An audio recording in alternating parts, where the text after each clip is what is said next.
All right, now joining us for more on the veld fires is SABC News Reporter Nonhlakanipho Magwaza. Good afternoon, Nonhlakanipho. What devastating fires. We understand the death toll has risen to 14, with many farmers having lost their livestock as well. Just talk us through the very latest figures.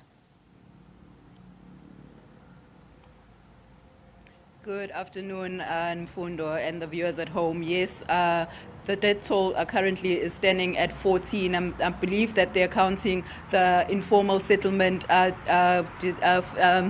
that happened also this weekend at Kenville here in Durban.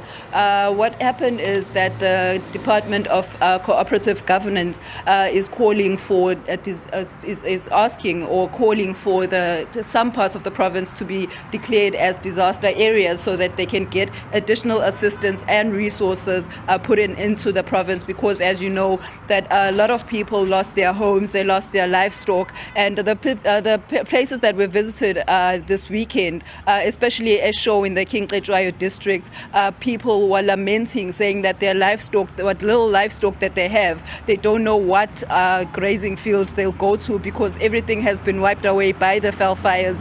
When we spoke to the department, they did say that they were holding a urgent cabinet meeting this morning, but they will be briefing the media tomorrow about what transpired in that cabinet meeting, talking specifically about the veld fires that hit the province since last week Sunday. It was utter devastation when you visit all the sites, especially there at Boston in the Mpopomeni area in the Midlands, where like 6 firefighters that were contracted to SABC lost their lives.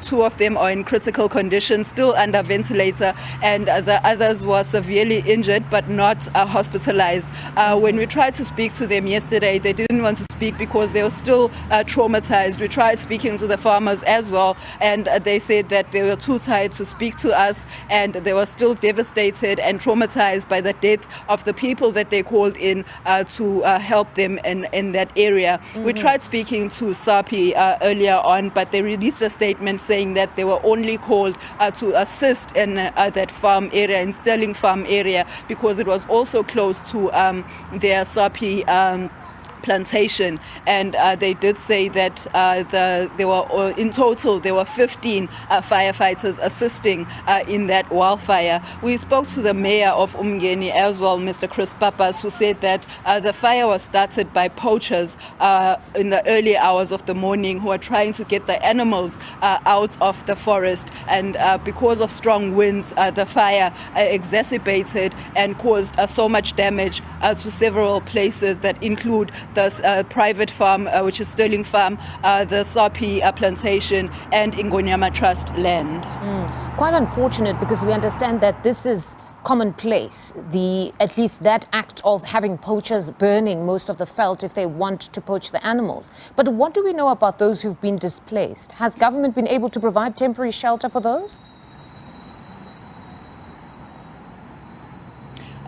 So far, we haven't heard anything about the plans that government has for those. We'll only hear tomorrow, as they had like an urgent cabinet meeting today. And tomorrow they will be addressing all these issues, whether or not they will be providing shelter to the people and how they're going to assist the farmers who lost their livestock. We'll only be able to hear after tomorrow, when the Premier and some of the cabinet ministers or MECs will be visiting these affected areas. They'll be starting obviously at Kenville here in Durban, where people, over 200 families lost their homes, and then they'll be moving up to Boston tomorrow before doing the press briefing. All right, Nonhlakanipho, thank you very much for that reportage. That was my colleague Nonhlakanipho Magwaza in KZN for us, speaking to us on the very latest on those very devastating veld fires.